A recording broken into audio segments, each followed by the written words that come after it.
So, how have you been? Good. Super busy, but by the grace of God, good. Just, between our projects at work and family, we have four kids. Oh, wow. So I have four kids, and I have my youngest is 8 and my oldest is 15. And there's basketball practice. So you add all that with the work of Envita, Yeah. large campuses. We have, doctors and nurses and, pharmacies, researchers. And so being the head of the team and quarterbacking, in addition to taking care of the family, is a full schedule. Well, having the family is a full-time job in itself. So, doing that on top of everything else, it's The most important job for sure. Yeah. exactly what we do it all for. I suppose it's a good thing because you want to be busy. You want to be sort of following those passion projects, etc.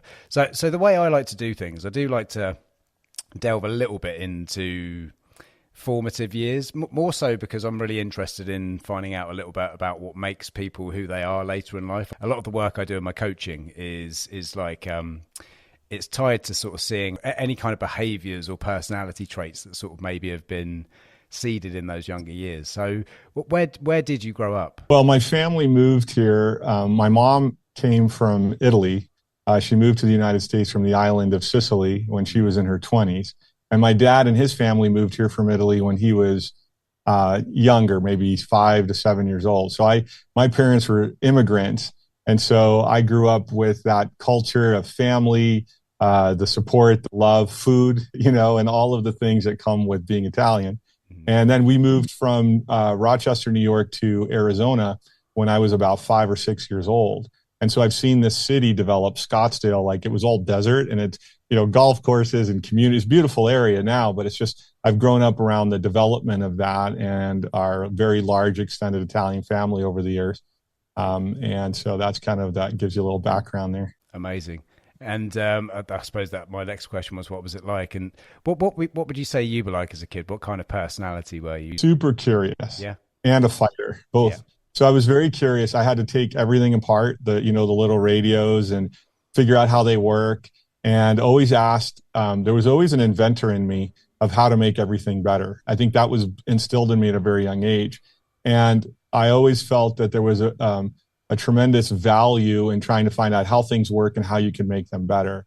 At the same time, our family growing up went through some, financial difficulty. So I grew up around the understanding of being responsible, working hard, supporting, and seeing the importance of, like, your growth and your abilities really have a lot to do with your faith. So I had this encounter with the Lord.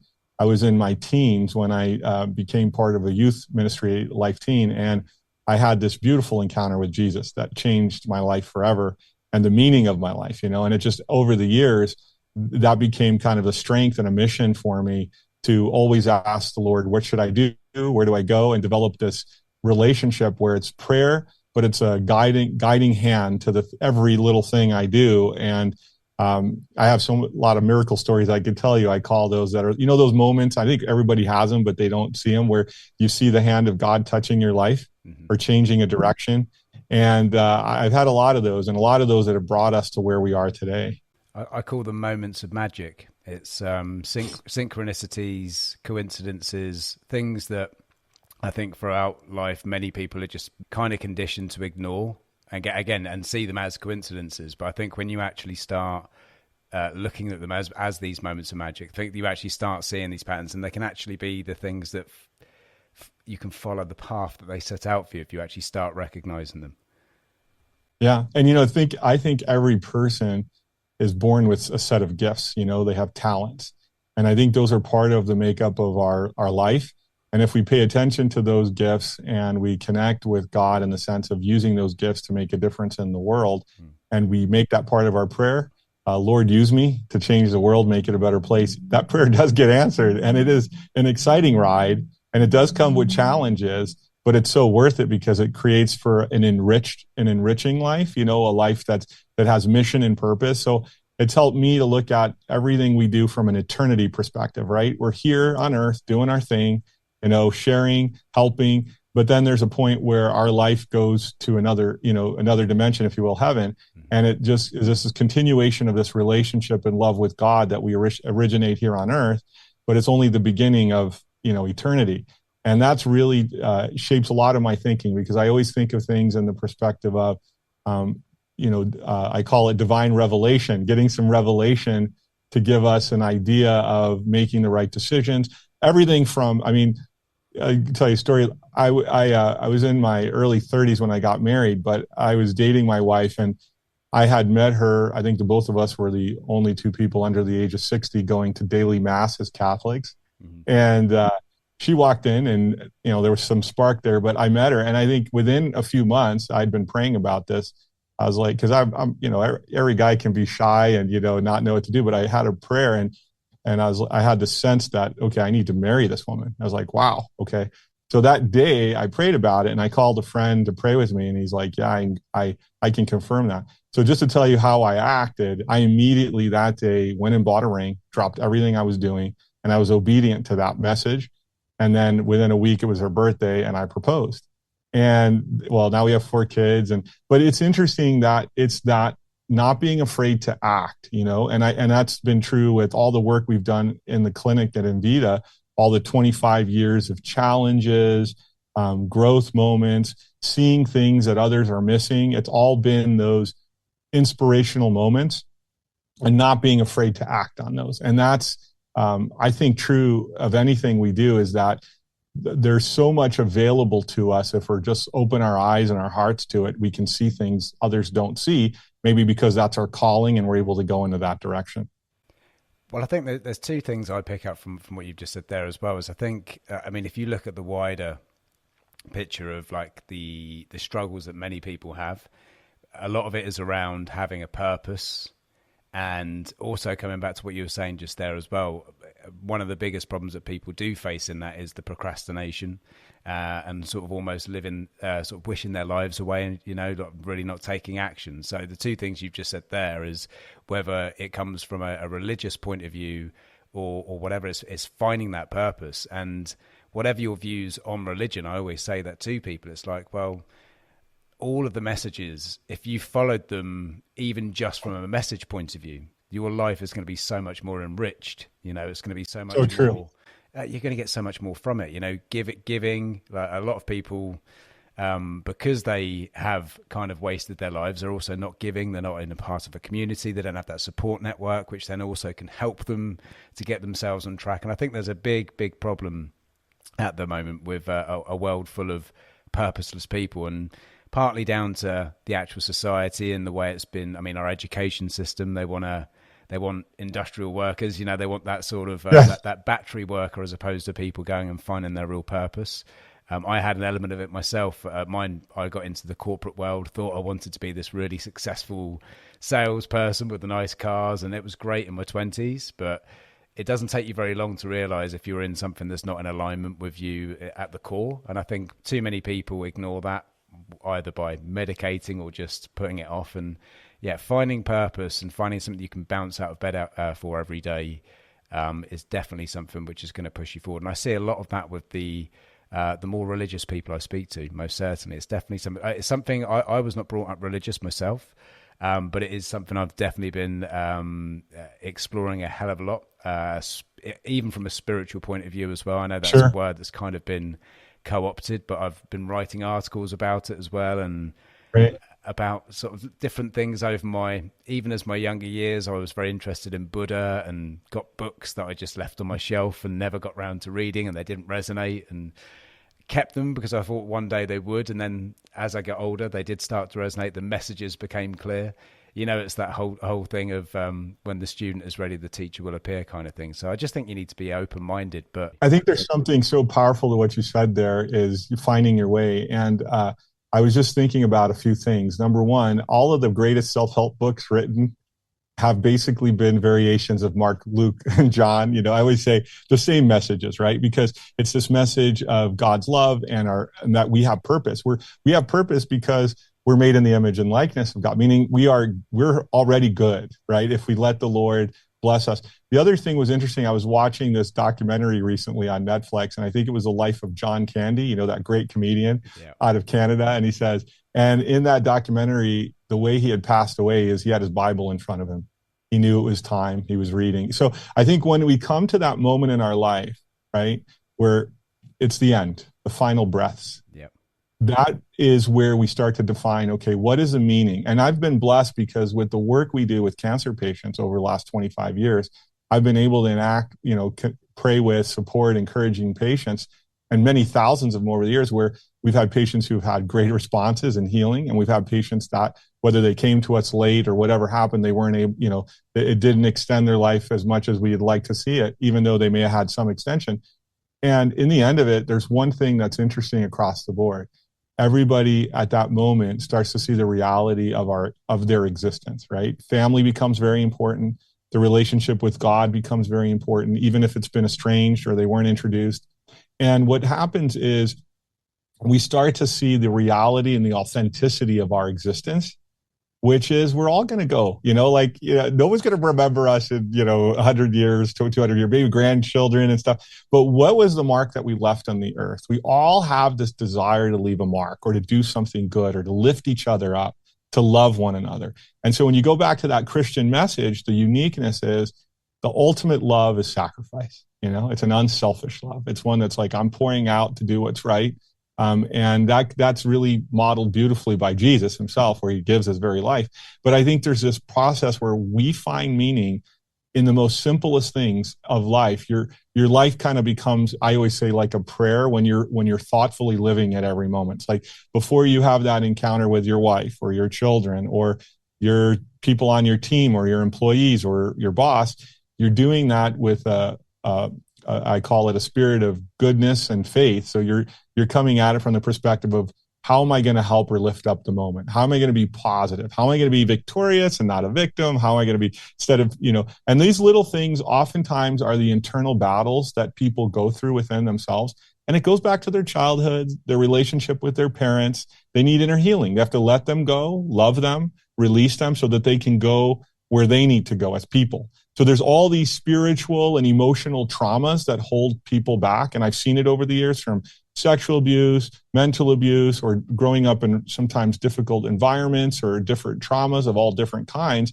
And as soon as people experience that healing, right, and they release that, they can start to really come into who they are. They remove those fears and doubts, and they start to, you know, go in the direction they're supposed to. They have a sense of freedom. And it's actually fantastically important for healing of the body as well, because those stressors, I mean, they cause immune depression, lack of sleep. I can go on. There's all kinds of things that those kinds of things can cause.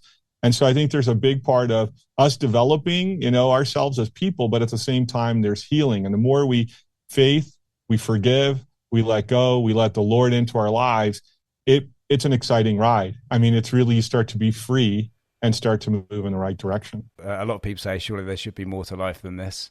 And I think it is like, whether it be a childhood trauma, and again, the worst thing that's happened to you is the worst thing that's happened to you. I don't want people to necessarily think that trauma has to be abuse. It can literally be being bullied for a while and not being able to stand up, and it's kind of nullified a part of your personality, made you less. And even like little things like if you have like an overbearing adult caregiver, parent or teacher that, no, stop, we don't behave that way. And parts of your sort of core expressive personality kind of get nullified, and the edges get rounded off. And again, just that small, tiny little imbalance throughout life, it just puts you on, you can't put your finger on it, but it's just this imbalance to everything you do. I use the analogy of imagine you were in a plane, and when you took off, you were 1 degree off.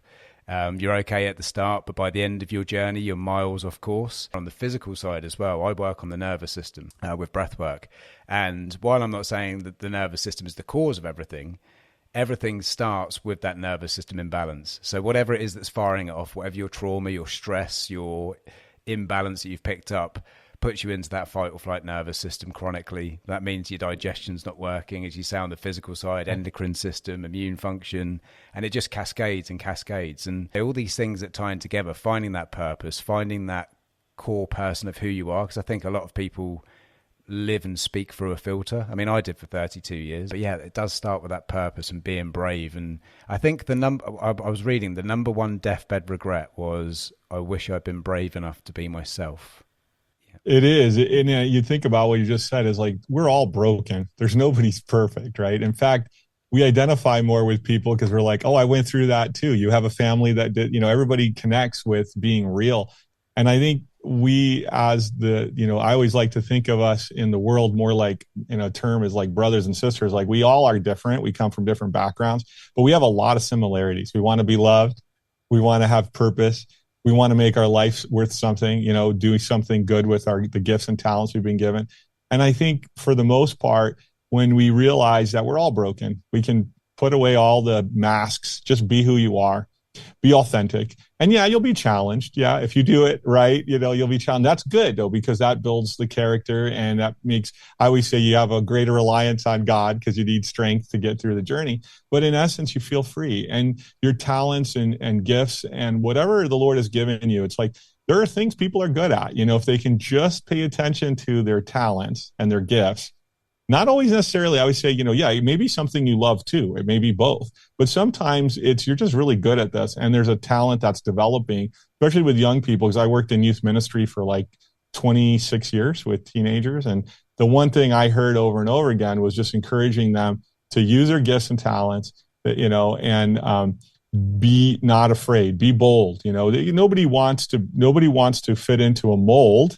They need to be themselves, because that's how you attract the right spouse. That's how you go into the right area of work, and you know that. So it's all by being authentic. And if you're trying to learn about who you are, because when you're really young, you don't know, you're trying to you're in the formative years.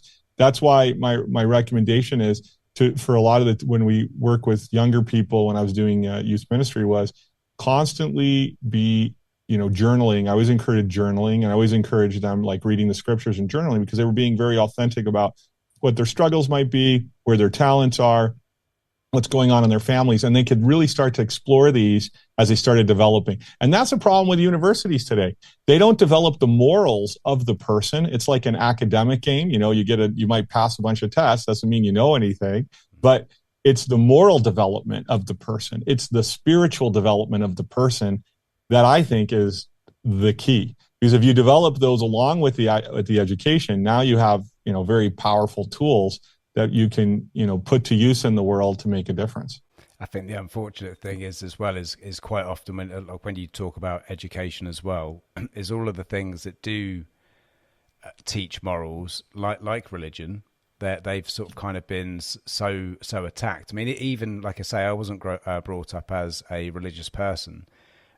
But I was never one of the people that didn't see the benefit of having those kind of moral teachings in the school. I mean, at the school, I sang hymns every day. We were from obviously a very, very religious, at least historically, our schooling system was. But yeah, I think all of those things that tend to give you more of that. Again, the community that then gives you the confidence and the bravery to embrace yourself and not try and fit in with the in crowd, that cookie cutter. And it's really funny as well. I mean, we've got so much psychology in sales, for example, that we know that people buy from people.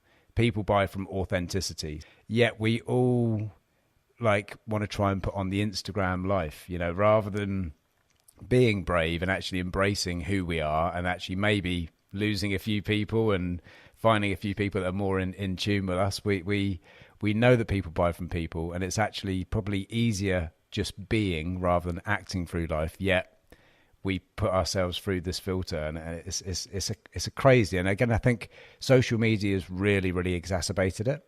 I don't think it was quite so bad I'm quite lucky. I'm 45, so I know the analog world as much as the digital. So I think I ride that wave, whereas I understand both sides. But yeah, it's definitely been exacerbated, and it's a shame, because it does seem to be that all of the frameworks and all of the systems that we do have out there that can actually give people that support, that identity, I suppose, and that purpose, they are the ones that seem to be attacked and being sort of removed from everything. It's such a shame to see. But again, it comes down to individuals like yourself to to pick up the slack.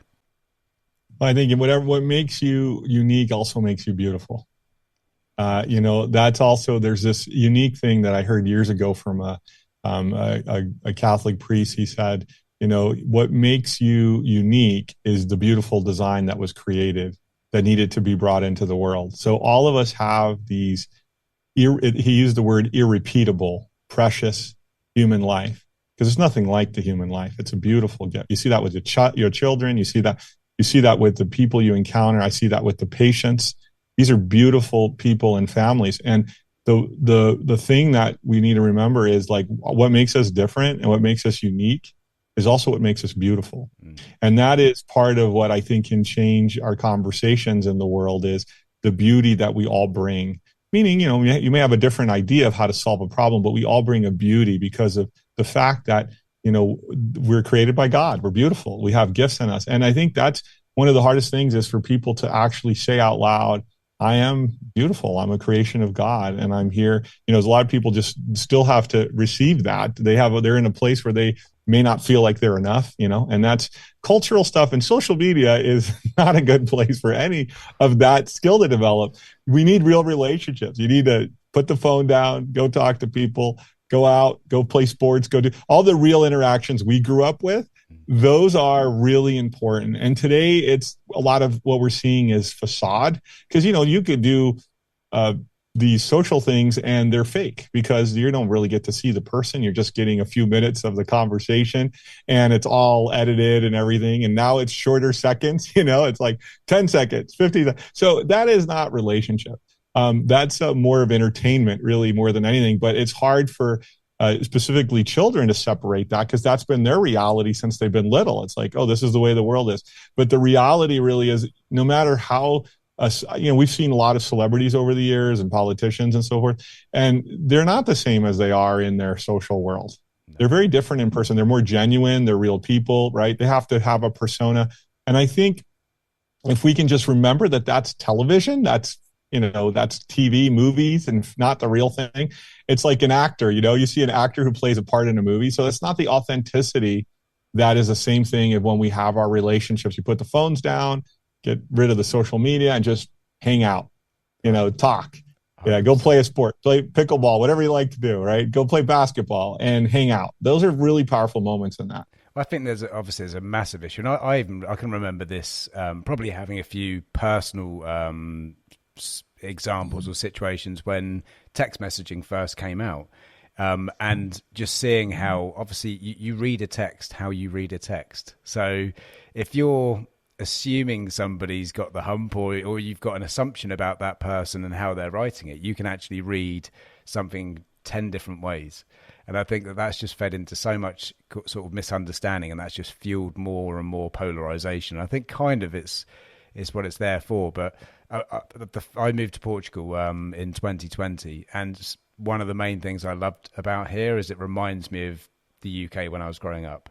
I mean, they still close on Wednesday afternoons, all their shops. They still have that kind of thing, and everything's done everything's done by a coffee. So if you're going to speak to somebody about business, personal, whatever it is, it's all face to face. It's coffee. Let's not do these emails. And I think, we've really lost that. And I think I had this theory years ago that it's been, it used to be that, I don't know what the equivalent would be in the US, but we had like the working men's clubs when my granddad to go and meet and drink, and everyone would talk politics and argue, and then sort of like get to some sort of resolution and get their points across and remain friends. And then the television came in, so it brought families, so it was only like, let's say there's 6 people in your house, there's 6 people congregating. And then the phone came, and it was like, you can be in the same house, but everyone's in a completely different planet, let alone a different room. And it's just getting worse and worse. And again, with social media, we have kind of become androids without really realizing it, I think. Yeah, especially in Europe. I spent my summers, because my mom was from Italy, so we'd go back to her little hometown in Sicily in the summers when I was young, and did it for years, and speak Italian fluently. And it was like totally different than the United States. Everybody in those little towns became like, the friendships were really deep. You go for a walk in a piazza and somebody grab a hold of your arm and, how was your day?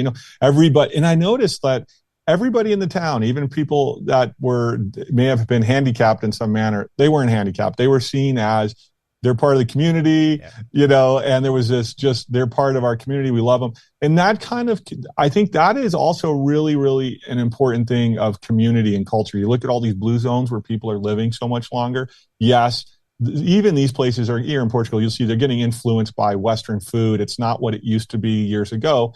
But if you're eating farm to table, mainly, decent food, but it's the relationships have the purpose to them. So people don't feel as they get older like they don't have meaning. They're part of the community.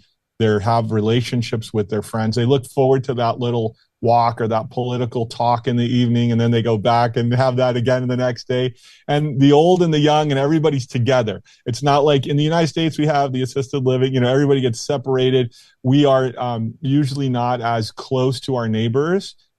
Some are, but not like you would have in Europe where everybody knows each other in these little towns. You look out at a balcony and across the way, there's somebody else on their balcony ironing, and it's lunchtime and you wave, It's different, but it's beautiful. And I've had the experience of both lives and the experience of those friendships, and they are really meaningful relationships. Well, it comes back again full circle to what we've just said there, is that those blue zones with the community, they have purpose because they are part of a community. Do you know what I mean? They're respected, they're loved. They've got that.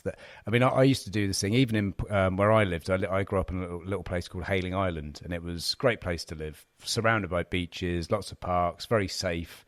Out on our bikes until like the street lights came on, kind of thing. And then I moved to this place called Portsmouth, which is, again, it's just another tiny little town, really, but it was a densely populated, more of a city vibe. And I remember the first time walking out and saying hello to my neighbour, because I always said hello to my neighbours, and got this look as if to say, what? Kind of like almost like I wonder if he was going to jump me. But that's no, it got worse and worse. Whereas here, I can be walking down the street and see 10 people that I've never met in my life, and every single one, bon dia, they all say hello. And it's just that tiny little thing, I think.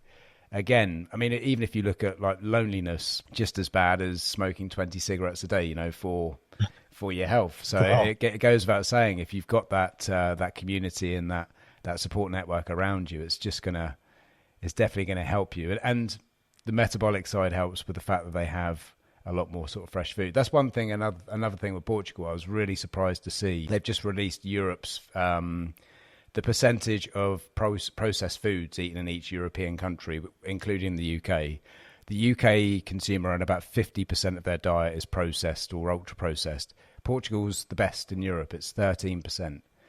It is much more local produce here. You've got a lot more of the farmers markets and that kind of thing, which again, another bonus. So you're hitting on what I think is the foundation of a great diet anywhere in the world is just stay out of the middle of the grocery stores, go to the edges here in the United States, right? And you're eating the grass-fed meats, and maybe organic here, but you automatically have those in Portugal because they don't maybe know the difference. They only make organic product, right? Yeah. So you have this advantage, but you're eating vegetables or fruits, whatever you like, but you're just not eating all the processed stuff. And that's what has caused the problems, around the world, is as soon as we introduce the McDonald's and the processed foods and it becomes a mainstay in people's diets, it's destructive to the metabolic system. Yeah. And it's not hard to fix. So, for years I've had patients on all kinds of different, ketogenics when we need to work with glucose and cancer and so forth, a lot of different things. But what is the core to any good quality diet really is what we just talked about. It's the product being clean, fresh, healthy, not being processed, getting away from the refined carbohydrates and sugars that are just, even if you want, even in Portugal, you'll see it, but in Europe too, there's a lot of these cookies and cakes and cereals, like they can become very popular, and those people can have just the same metabolic problems. I just saw that not too long ago in Europe. I was there on a small trip, and as I was there, I could just see now the infiltration more and more every year, every 2 to 3 years, of the Western influence of processed foods. Yeah. But your farm to table is always, and I mean really traditional farm to table. You got the communities in Italy that'll just pick the tomato and peel it, and it's beautiful, ready to go, right? And processing, where the same idea is you can find all these processed foods. So it's the same all over the world now, unfortunately, but you're in a good area. You're in a very old world area, which is going to just be great for quality of food. And the good thing here is I noticed it when I landed. It's I mean, like even in the streets, there's orange trees for anybody can just pick oranges. And I mean, on our land, we've got like multiple fig trees, olive trees, oranges, carobs. We've got loads. Do you press your olive oil? We don't. We haven't pressed the olives. Last 2 years, we made our own olives in brine, so we did it that way. This year, it's been a bit hit and miss because we took our trees right back last year. So we're hoping that next year we're going to get it through, and that's when we're going to take it. We take it to a local press, and they'll press it for us, along with our carobs. I don't know if you've heard of carobs. Yeah, carobs fantastic. Yes. We just have in Italy, we have a home there from our family, you know, but on there, I've been working on a project to develop a very high polyphenol, highly organic olive oil, very high polyphenol. So most of the polyphenols in olive oil in the stores are non-existent. They mix them. There's no purity to them. Getting to 400 is hard. Yeah. We're working on a product that's 1,000 polyphenol. Wow. And it has to do with the type of trees that are grown because they actually have higher polyphenol, and they're usually not very commonly used. But so I believe olive oil is one of the most medicinal foods on the planet from a perspective of daily use. It's got so many benefits from cardiovascular, cancer, so many tools to it, but not the olive oil we buy in the store. Those products are mixed. They may say they're organic, they're whatever, but the quality isn't there. And if you test the polyphenol concentrations and the variations in those, we've been working on 1,000 polyphenol, but it's in the little island of Sicily on a little plot of land, right? So it's not going to produce probably enough for the world, but it'd be a tiny amount because I see the medicinal benefit, particularly with the doctors we work with. We have about 4,500 doctors across the United States. Our pharmacies make medicines for integrative medicines and other conventional medicines for them. But products like that are really powerful for patients where food can be medicine and medicine be food. You know, that's a great thing. So if you're along the way of eating, but you're getting a higher polyphenol content food, again, eating a lot of these natural unprocessed foods. So it's interesting because you should have some pretty decent olive oil there in Portugal too. I've seen some data. You have some good quality oil. You just see if sometimes we'll test the polyphenols in them, and you'll have access to that there in Portugal. The olive oil here is amazing. It really is very, very tasty. Obviously, you get the influx of the supermarket oils, but again, even those seem to be of a higher quality. If I'm honest, they do tend to be. There would be the sort of category that I would say that back in the UK would have been like the extra special olive oils, and that's their kind of standard. And it's quite funny because I've eaten. You mentioned keto just now. I had a lot of gut problems when I left the corporate world. I burnt out. I'd had chronic acid reflux for about 10 years. Just the hand I was dealt, medicate. Sure. And then eventually I ended up with quite a bad case of gastritis. And it was a particularly bad one. And that led to what I was told would be an incurable IBS. It was post-infectious. So it was very, very disruptive. And I tried everything. I tried every diet I could find. I tried all of the things that were recommended for these kind of ailments, and nothing worked. And eventually I gave the carnivore a go. Yeah. And actually the carnivore, I felt all of the benefits, but it didn't affect my gut. And it wasn't until I started doing like regular, as in every single day, intermittent fasting. So I was doing autophagy, sort of 18 hours plus. I was eating in a sort of 1 to 4 hour window. And after about 6 to 8 months of that really did reverse it. But obviously you get into the forums and even the carnivores, they were just as bad as the vegans. They were so militant. This is the way to eat. This is the optimum way for every human to eat. Sorry, I've got a fly in here. And I've always been very, very mindful that there are so many nuances, even down to our ancestry. I mean, even if you look at the blood type diet. I know Peter D'Adamo and the developer of the blood type diet. And so there's a lot of interesting things. Number one, you're absolutely right, but the way the genetics portray is not in the way people think. So it's in these SNPs we have, there's variations of them in the way our liver metabolizes, the way we digest food, the way we handle stress. These are networks. And in fact, Peter D'Adamo developed a very sophisticated genetic analysis. His father was the beginner of the blood type diet, and then he came out with it, but then they moved into genetic SNPs, and genetic SNPs are networks. So in oncology, we have risks. So it's not in the way people think. It's not just the exposure to toxins, carcinogens, and stress. The greatest thing you did by intermittent fasting in your case was eliminate the insult, right? Yeah. Giving the body a chance to recover and get rid of the cycle of inflammatory response and reaction through cytokines, et cetera. But what is interesting is we all have these metabolic risks, and they're not in the way people think they are. So some people metabolize fats differently, handle stress differently, eat food, and it's very unique to each person. So the idea that there is a diet for everyone, the one thing that the consensus is smart is getting rid of the refined processed foods, eating, not overeating, right? And eating as clean as we can and finding what works for you. And then when you do those things, you know, people see powerful changes, and it takes a little bit.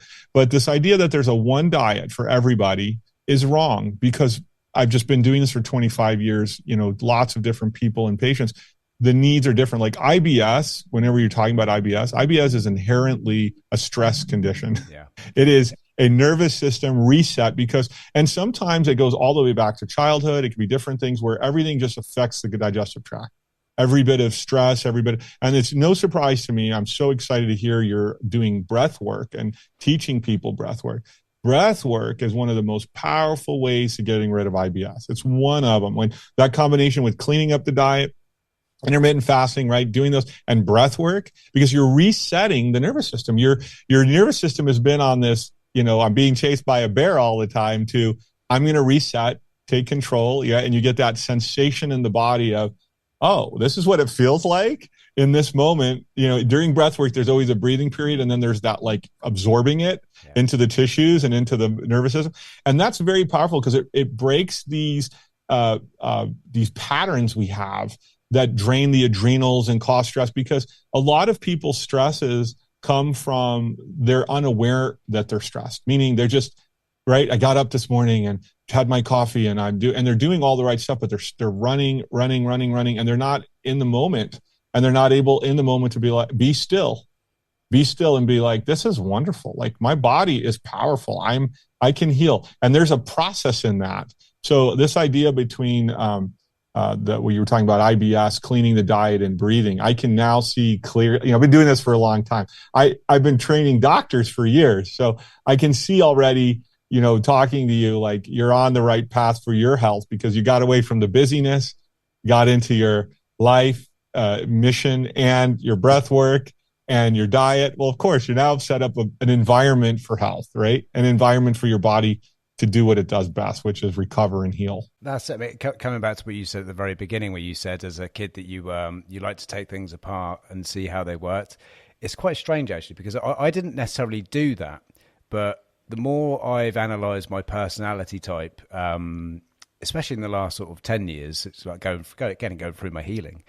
I am one of these people where I need to see, if I'm doing something, I need to see its place in the mechanism. I need to see what's feeding it and what it's feeding. I need to find the relevance. So as an example, a strange example, I would have been the person on a new job being shown around in my induction, and they'd say, this is where we do this and this is how we do it. And I'd say, okay, why do we do that? And it wasn't I was being facetious or trying to, well, why do we do that? It was more like I needed to understand what that was feeding in. So when I started looking into my own health problems, I sort of I'm very strange. I'm quite analytical. I had to learn about my system. So I did a 250-hour advanced diploma in anatomy and physiology. I learned about the gut-brain connection, because obviously I knew it was anxiety and it was stress that was causing it. So I knew that was happening. But I couldn't just do breath work and go, oh, I feel better. It was like, why does it feel better? So then dive deep into the nervous system, or the autonomic nervous system. The main system that really got me hooked was the endocannabinoid system, purely because of the fact that I was quite lucky that was the first thing I learned about, because it kind of is involved in almost every pie in some way. It kind of gave me this immediate understanding that every single system in the body, in some way, shape or form, influences, tweaks, or do you know what I mean? They have some sort of involvement too. And it kind of made me think as well, a lot of, like with traditional medicine, I mean, obviously you've gone into an alternative approach as well. I mean, a lot of things that I hear from people in that industry is you learn about the human body, you understand it on a deep level, but then you have to choose a specialist subject, and then you go and get compartmentalized into the heart or into the ear, nose, and throat. And these people don't really talk about how something that's showing up in the heart could be caused with this other area. So it kind of becomes a bit disconnected. Pinning a tail on a donkey. And that's why we've got this symptom management approach. It's like, okay, you've got this thing, let's turn that warning light off rather than investigate what's causing the warning light. And again, I'm not a doctor, I'm not claiming to be, but the way that my brain works, it's very similar to how you explained it. I just need to see those inner workings. And yeah, but it was quite a funny discovery for me, because as a kid, I probably didn't have the bravery to take something apart and start. I know I wanted to and I needed to, but what if I get told off breaking it? I wasn't that kind. I didn't have the bravery. But in later years, I've very much identified that in my personality. That's for sure.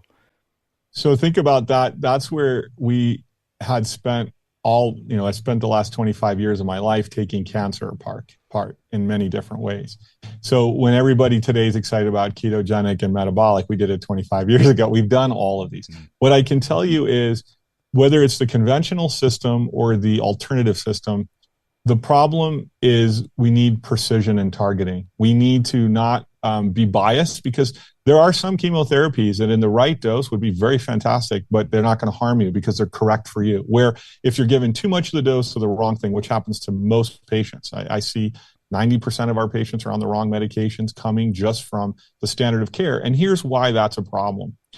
The conventional drug model design, so if you got to understand the global system of healthcare, you have the pharmaceutical companies who they bring a drug to market through this double-blind placebo clinical trial model. But the problem with that is it's designed to treat large populations, not individuals. So what happens is there's a ton of things missing. So if we start running detailed testing on an individual with the same type and stage of cancer. So today you have a biopsy, a tumor marker, and let's say imaging, and then you get into treatment. Well, we run thousands of DNA, transcriptomics, RNA, spatial biology, immune profiling, and those cancers are completely different. Yeah. And you realize, okay, these are the right natural agents. These are the right targets. Here's how we're going to deliver them. Here's how the immune system needs to be activated. We can develop a specific immunotherapy for that patient, whether we're using a natural phytotherapeutic or immune modulator, or building it from your own natural killer cells and dendritic cells, which we grow outside the body, type, and bring them back in. So the technology all depends on what people need. And what's happening in the standard of care oncology is, because if you're a pharmaceutical company, this is very hard to do. So it's easier for you to make one product, make 1,000 ampules a minute or 10 minutes in a pharmaceutical plant, and then sell it all over the world. And then you have the insurance companies who say, we love this, because in the United States, we have these things called pharmacy benefit managers, right, and they mark the drugs up and they steer them to their own locations and their own pharmacies, which we just saw a big FTC case here in the United States, Federal Trade Commission, doing that for cancer. And then you have the hospitals that mark it up hundreds of percents. And so the system will not change, because it cannot change. It's not because, so the model that I have been promoting and talking about for years is called N of one. N of one treatment. Unique to each treatment is built uniquely for the individual. So once we are able to understand what's going on in that individual's cancer, lifestyle, genetics, all the components, then from there we can reverse engineer care, whether it's standard of care or off-label repurposed drugs, which there's a lot of great repurposed drugs, and or natural integrative agents or immunotherapies that we have to custom build. All of that can be done once you know that about the patient. So when I've had these interviews and conversations where the conventional side says, well, that's all research. No, it's not. It's more information. Yeah. We want data, not dogma. We want to be treated with facts and information. And when we do that, it becomes clear. And so it's not uncommon for us to have patients who have failed care at the top hospitals in the US, even many from Europe and Middle East like Dubai, and then they come to Envita and they're responding. Many of them responding very well, live longer, some go into full remission. Well, why? It's because of this intense idea in my mind to break it down and develop the systems and the algorithms that allow the person to say, okay, here's the right target for you. And all of a sudden the patient starts having energy. This is something I can tell you. If you go to a cancer ward, whether you're in England, Italy, I've been to them, or in New York, or anywhere in the country, it is these people, they're losing their hair. They look pale. It's like death is everywhere. You can feel it, palpable, right? Spiritually, it's there. And then when we treat these patients in this manner, which is we only need to use maybe 10% the dose of chemo if we're using it. We can go right to the tumor with a catheter the size of a hair, treat the tumor, come out, and give the patient a Band-Aid. Yeah. Give the patient a Band-Aid. So there's no side effects. It's direct. So when you're doing this, people have color. They look like they're on vacation. So you have a stage 4 cancer patient what are you doing this weekend? Oh, I'm going to Sedona. I'm going hiking. I'm going to the mall. They have energy because they're being treated properly, and the care is custom designed to them. This is the system I am confident will end cancer and many chronic diseases in the world, is this precision models. Mm-hmm. But it's hard to break that in the big industrial complex of healthcare we have all over the world. And it doesn't mean that the people working in those systems are bad. That's what they have. That's where their training is, but they're limited to that. As soon as you open up the information and they have data and they have the tools, the world changes. Yeah. And we see that dramatically. We published in 2024 35 times better outcomes, not percent, of response rates than everybody else in late stage cancer. Wow. That's 35 times. And a 43 times better quality of life. Well, why? Because of this, what we're talking about here. It's breaking things down, exactly what the patient needs, not over-treating them, helping the body heal itself, and giving the tools that the patient needs. All of a sudden, you can unravel very complicated diseases, because in many ways, our body is very intelligently designed to heal. It already has the tools to do it. We just have to work with it. I know this sounds simple, instead of against it, if that makes any sense. I think if people realized just how miraculous this body is, even down to the amount of miracles that had to happen for us to be conceived, That's right. then to be birthed, and then actually to make our way through to whatever stage in life that we're at, even every single function, like breath, heartbeat, everything that needs to happen for that thing to happen perfectly is just this delicately tuned miracle, basically. But then also understanding that while we can't really sort of really control some of the environmental factors that we're sort of surrounded by, again, depends on how deep you want to go with that, whether it be the fact that we're electrified everywhere. It's I'm not going to go into the conspiracy side there, but I mean, it doesn't sit right with me, being electrified and some people are sensitive. Some patients are very sensitive to electromagnetic frequency, and they'll tell you they feel placebo is powerful, whether a placebo or not. But we've seen in the past, if you look under the microscope of people who have been under a lot of electromagnetic frequency, or if they've connected stuff to their body to treat things, I've seen over the years, you can see their cells are incredibly stressed. They're actually not behaving normal. So there's a lot to it. The question here is, not everybody's the same. So some people, they're not going to know. Other people, they can smell it a mile away. They're very, very sensitive. Yeah. And we need to understand that that's also each of our unique makeup, and we need to respect that, because that's part of the healing process. Well, we're 99.9% identical, but that 0.01% is kind of it's anything in that 100% of human. Any part of that could be your difference. And well said. And well said. It's everything. There's no difference with the way that we should be sort of looking at. I mean, obviously, the way that we look after ourselves should be a standard thing. I think that education needs to come from there. But again, even education isn't always enough, purely because of like the cost of eating that way for some people as well. But your approach to medicine, while it may be very difficult under the current model, actually by adopting that way of doing things, the money that would be saved in healthier individuals in the long run anyway. It does. I tell you, in 2019 and 2020, we did actuarial studies on all of the work we did to understand where our cost was in relationship to standard of care. We were half the cost. So when you know where to go, there's a lot of guesswork in healthcare. Let's try this. Let's try that. Even in integrative medicine. I mean, I've trained a lot of doctors. We're in the space.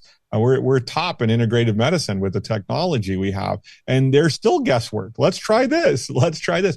When we start organizing it with details and giving the patients the right amounts and the right things that impact their health, the patient just flourishes. And they're your best word of mouth. They're the most excited because they didn't realize it needed so little of the right thing that was was critical for their well-being.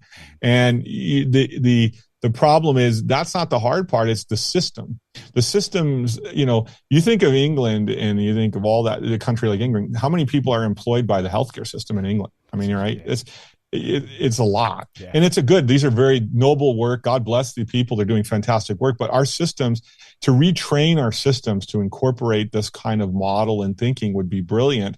And it's a slow process because it's not coming from, it's not a financially driven incentive like pharma, hospitals, institutions that are kind of biased and set in their ways, instead of being open-minded and inclusive to understand more why that patient is sick, going a little deeper than just a medication or a procedure. It's going to be pushed by the consumer, I think. I think it's the only way. And if you'd have said this to me 5 years ago, even 5 years ago, in the grips of the craziest year that we'd ever experienced, I would say no chance. But I am, and I'm not saying that there's a large percentage of people that are now thinking our way, but I think we've now got to a good enough percentage of people that are aware that I say to a lot of my clients, I'm like, intuitively, you've got to start like plugging into your intuition. Intuitively, does it feel good taking 5 medications every day? Intuitively, does it feel good eating McDonald's every week? Intuitively, does it feel good being overweight? All of these things, you've got to start listening to your instinct, okay? Because it's very, very intuitive. And I know we've kind of been conditioned to think that it's woo-woo rubbish. But back in our hunter-gatherer days, it was the difference between life and death. Literally that intuition, that instinct in the pit of our stomach, it was one of the most powerful survival mechanisms. And we've now got to the point, because we haven't got those external fears, but we're still stuck in that fight or flight. We don't recognize it anymore. We're just in this state of, like you said earlier, I say it all the time, it's as if we're being chased by a saber-toothed tiger. Our brain doesn't know the difference. The feeling is the feeling. But I think intuitively, people are starting to wake up. More people are starting to wake up, and they're going to be the people that push it, because they're going to go outside of the current or the tradition. I don't want to call it traditional, the current sort of mainstream setup, and they're going to find their old alternatives. Yeah, I think it's even further than that. So let's follow the science of modern day healthcare. So we've got the deep learning of things. Now we have artificial intelligence, right? Which is going to be very powerful for pulling data, research. So the more data you have, I just ask you a simple question. Would you want to be treated with less data or more data? Right? It's more data. Yeah. Now much more data. So now you're thinking about when we're running labs on people, we're looking at, 1,000+ data points. It could be several thousand data points versus maybe 20 in standard of care. Yeah. This is not even close. So it's not even a matter of people getting around to understanding. It's just, do you want the future of healthcare, which is data-driven, or do you want healthcare that's in this archaic model, which unfortunately hasn't always worked the way we want it to? It has its place, particularly, we always say, for emergency rooms. We're good at triaging. But with chronic illness, particularly oncology, there's a lot more that can be done when people have data. And so today, what's happening is you get treated through, in the United States, really around the world, a lot of people use what's called the National Comprehensive Cancer Network, the NCCN guidelines. They dictate care at most all the major hospitals in the United States, for sure, and around the world, where everybody follows similar regimens or protocols, because these were discussions amongst oncologists. This is a very limited model because it's using very few data points, type and stage of cancer. It's not looking at the individual blueprint of the patient. Mm-hmm. And when you start doing that, it changes the game. So this model of AI and deep learning, which is married into the data sets, can really already tell us what the prognostics are and what the potential is of a treatment actually working, or the combinations, because a lot of it is also combinations, right? If you take one thing and another thing, even at a different time, you can cancel the benefit, or 1 + 1 could equal 11, right? So this is really the importance of data-driven care that's also individualized. It'll come, and I think it'll take a little bit of time, but patients are starting to see, hey, why is my iPhone doing great things? And we watch these, I always say the rockets land now. We had the Elon Musk land a rocket with just, right? It's amazing technology, but our medical care and our oncology stuck, decades behind. Well, it's on purpose. It's not that the technology isn't there. It's there. It's just on purposely slow, as the system has always been. And I feel like human life can't wait.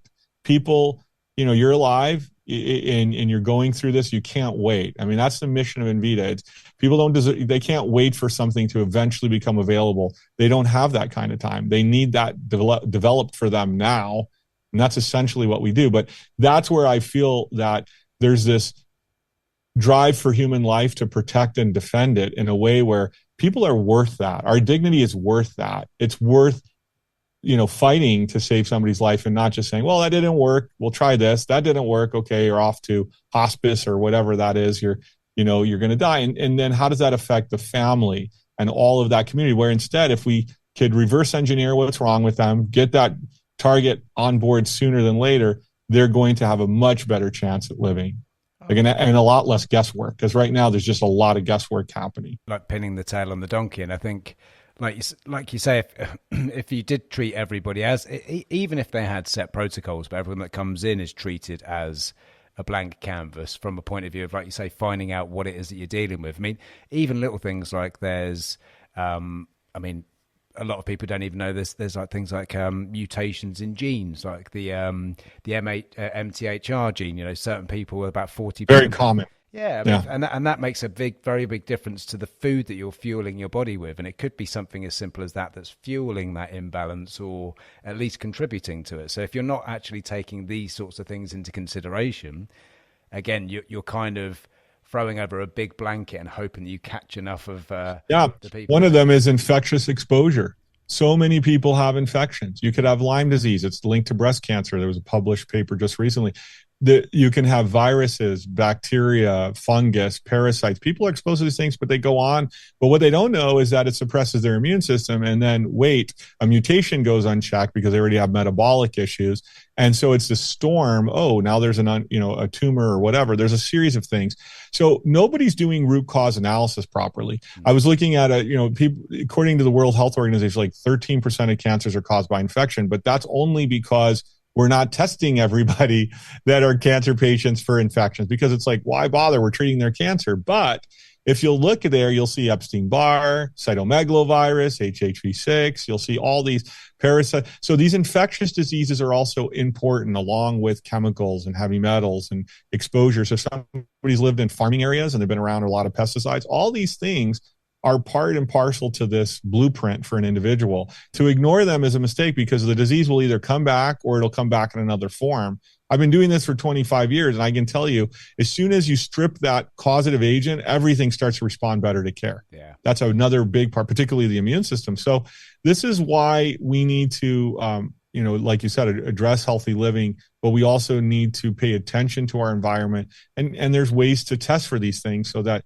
this is how we can prevent or, feel good and healthy. I always look at health from not just how your body feels physically, but your energy. Like, to me, the biggest commodity is energy, right? Energy, the energy to get home 8, 9, 10 o'clock at night and be like, and be almost untouched, ready to go. That's a heart. I mean, that's really being in tune with what your body needs to eat, the energy it needs, your emotions, the whole component. So the energy is always a good commodity for patients to look at how they're feeling. Ask them, what's your energy like? Well, I crash at noon, or I don't have enough energy to do this. That is where, you know what I mean? That commodity is a very important piece to our health, adrenal health, immune health, ability to sleep well at night. All these things are for the general public to follow. But when you're dealing with these chronic illnesses, the data exists, the tools exist for people to be helped. I just think we need to continue encouraging this N of one model, where each individual is unique, and to find what is needed for them. And if we focus on that, we're going to have tremendous improvements in chronic disease. And I think also that, on the flip side, continuing to ignore it also fuels quite a few of the conspiracy theories. You mentioned parasites there. Now, we know that there are certainly some cancers that respond very well to actually having the parasites taken out of them. And now what's happened is you've got these people out there saying cancer is parasites. And it's like, No, that was started by Helga Clark many years ago. There was a naturopathic doctor, Helga Clark, and the whole thing was wormwood, artemisinin, which, by the way, is a fantastic treatment as an adjuvant to other therapies, could be good. But no, not every cancer is a parasite. And then there was Simoncini out of Italy, who used to say it's a fungus. I've met these people. I know them, and I said, no, cancer is not a fungus, but you will find fungus around cancers if you biopsy them, because sometimes there's necrotic tissue that dies. And, so you're absolutely right. It's important that we operate under testing and scientific information. We don't just say everybody's disease is the same thing. That's the same thing with what we're seeing on the internet. Everybody's doing these crazy diets. Like they watch somebody who's well known in the anti-aging space. God bless them, they're doing good work, but it's like the next trend, right? Yeah. And it's great for their YouTube channel, whatever they're doing, but it's not honest to the patient because everybody is different. Some people do better eating a certain way versus others. And then and the same thing is true with infections. When you test, you say, whoa, okay, we see high levels of Epstein-Barr. Okay, let's address that. Or these do a bowel stool analysis. Okay, there's parasites, let's address it. But to think that every disease or every cancer type is caused by a parasite or a particular infection, that's just not true. But we do find that most patients have infections that are untreated. A lot of them viral, actually. They're viral infections that people pick up throughout their life. But let's look at one. Here's an example one you may not think of, but you look at Helicobacter pylori, gastrointestinal cancer from the gut. Okay. And then the zinc carnosine supplements that have been around for a long time that have helped people knock those down. But you have the gut impact for those cancers, Epstein-Barr lymphoma, right? HPV, right? Human papillomavirus. So these different, cervical, these different types of cancers that we have linked to different infections have been well published. They're there. So we test for them. But when you have a patient who has a high viral load or a high infectious load, high mycotoxin for mold exposure, this is a thing. I mean, we did an analysis for a group that was a large population was getting autoimmune disease, and they were living in a mold-rich environment. We had to clean the mold out, mycotoxins out. They had to move out. They feel fantastic. So everyone is different. We go back to that. Be careful not to find the next exciting title and jump on board, but find what's needed for you. Mm-hmm. And that's the job of what a fantastic doctor will do, is kind of run all this information and say, okay, you're looking great here, but here's where the issues are. And everybody is different. It's truly different. So this idea that every cancer is caused by a parasite is not honest. I'm speaking from thousands and thousands and thousands and thousands of tests we've run over 25 years. And some patients, yes, they have very high parasitic loads that need to be treated. And even when those are treated, you still have to treat the cancer. It doesn't mean you treat the parasite, the cancer goes away. It's only one aspect to maybe the causative factor to that person. A more common one is pesticides.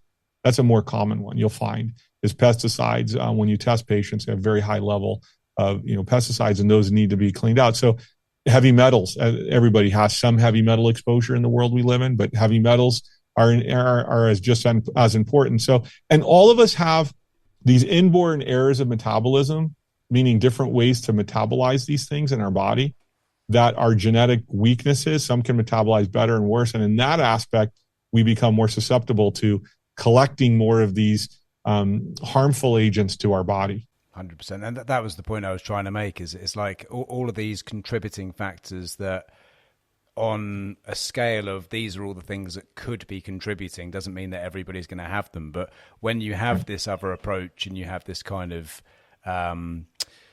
ignorance to the approach that you're taking from a more mainstream point of view, it gives these people that find out about parasites or about this or that this kind of narrative that's what it is. So having it's ivermectin. It's the big ones being pushed as ivermectin. And ivermectin, you saw that Mel Gibson went on the show with Joe Rogan, and he talked about 4 of his friends that got great responses with fenbendazole, menbendazole, and ivermectin. Well, what people don't know is we get calls literally every month, thousands, and many of these people are taking ivermectin. They found someone to get it to them.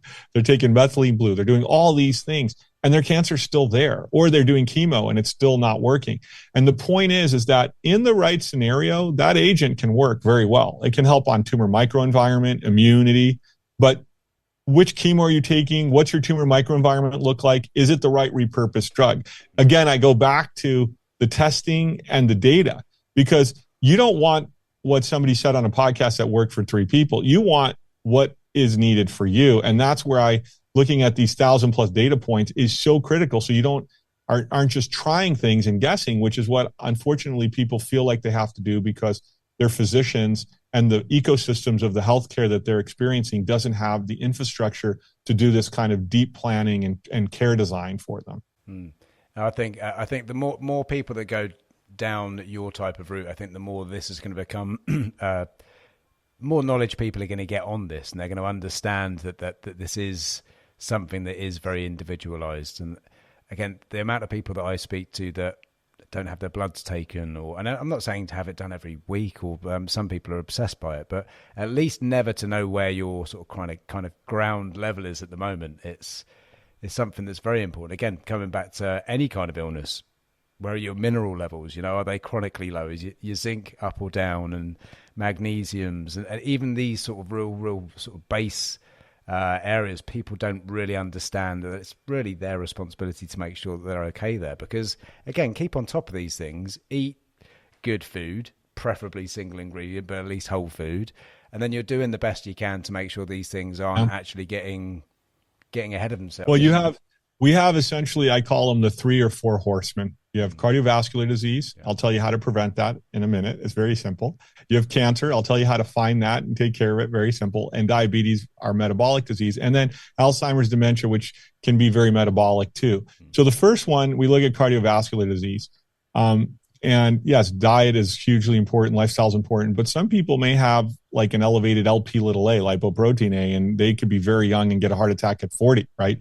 So one of the nice tools we like to use there is CT angiography. Yeah. So you just basically get a CT. They just take a picture. And the most important thing you're looking at is soft plaque, because the calcium score is hard plaque. The soft plaque are the widow makers. They're like the pimples sitting into those essential vessels feeding the heart. And if those dislodge and get to the heart, that's the way. So if we do so most people are not doing cardiovascular screening. You know what they're doing? Cholesterol testing. Yeah. This is not going to solve the problem.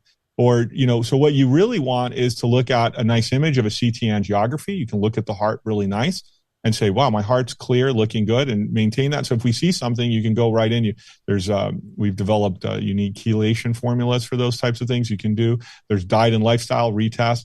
And if somebody's far gone, it may need an emergency procedure, which cardiologists do a fantastic job of saving people's lives if it's gone that far. Yeah. But nobody's screening these things. So that's the first horseman. The second one is oncology. And now we have tests where with one blood test, you can screen 50, 70 cancers. Wow. But then you can just follow up with imaging. So let's say it's breast and you have a signal for breast cancer, but then you run a QT breast ultrasound. I like that far better than a mammogram. And it's there. Now we have something. We haven't even done a biopsy yet. And we can go in and freeze the tumor. No need of surgery, no lumpectomy, no mastectomy. Just freeze it. 45 minutes done. Change the diet and lifestyle. Patients in remission. Yeah. I mean, this is the right now.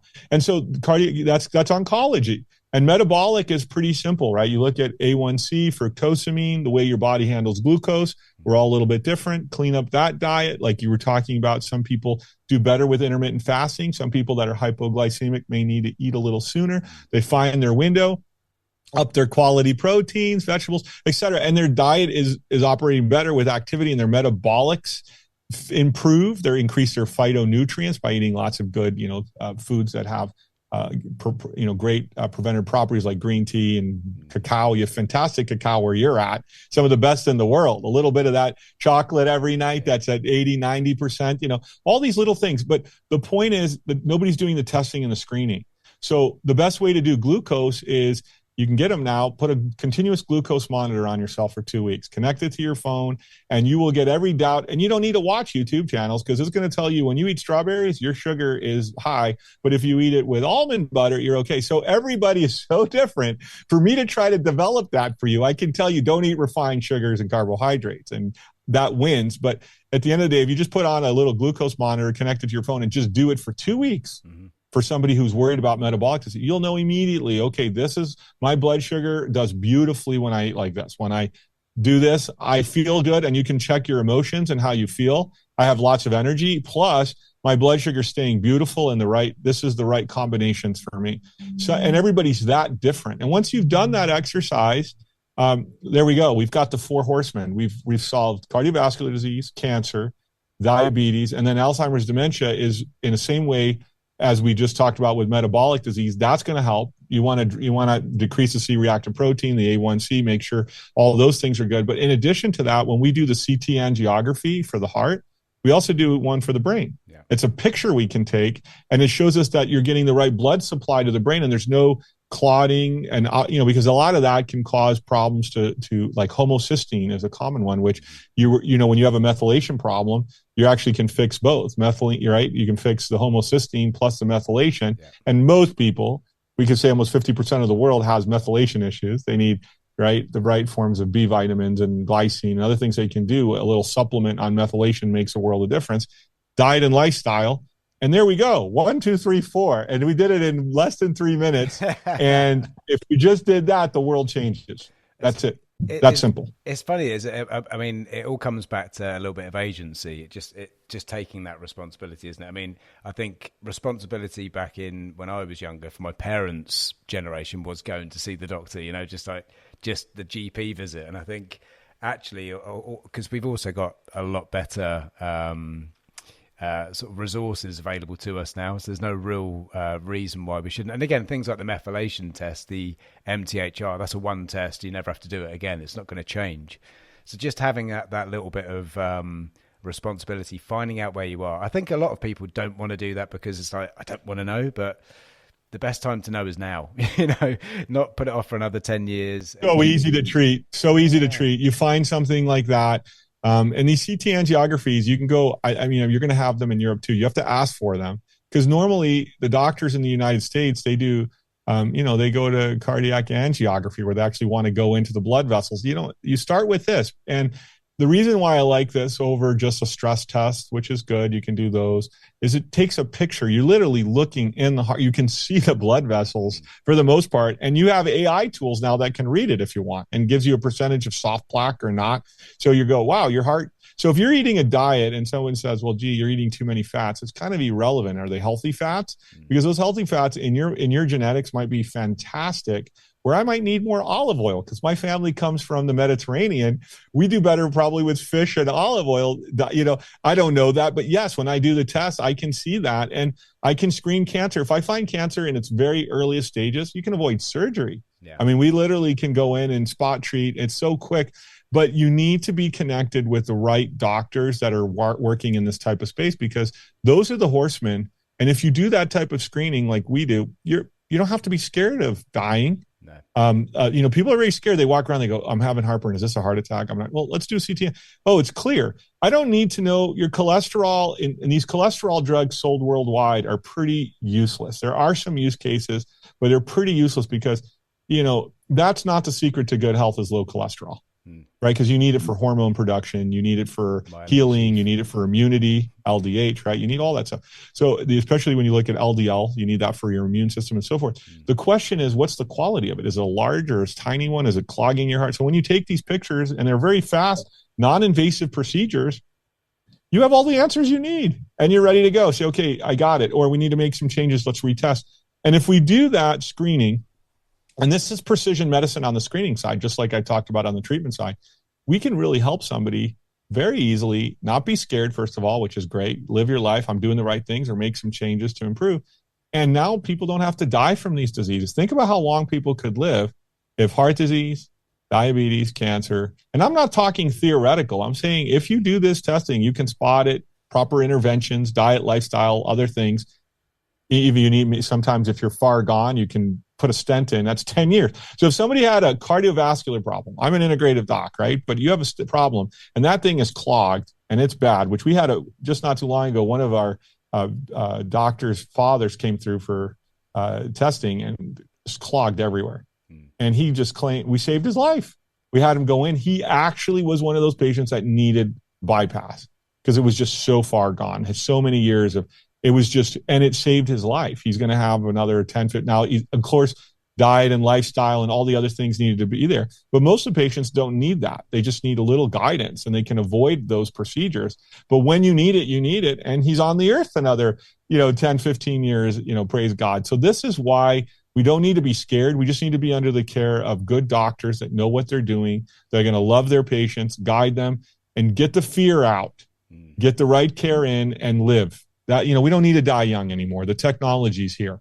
I'm excited. I'm definitely excited for what the future holds. I mean, again, I think there's going to be a big transition, and again, people are going to have to go and find it themselves. People are going to have to go and reach out and find doctors like yourself rather than like the traditional or what's currently on offer. But I think I'm optimistic. I've seen. Again, I'm not saying 50% of the sort of population are now sort of all talking about health, but I think we've definitely reached a sort of kind of a critical mass. I think we've definitely reached that sort of 25% mark of people that really are trying different diets, trying this, trying that. I mean, some of it might be fads, some of it might be, do you know what I mean? But the fact that people are actually now engaging in this, I'm more optimistic than I was definitely 5 years ago. That's for certain. Well, I think COVID was a wake up to the world that the system, has a lot of issues that we can improve on.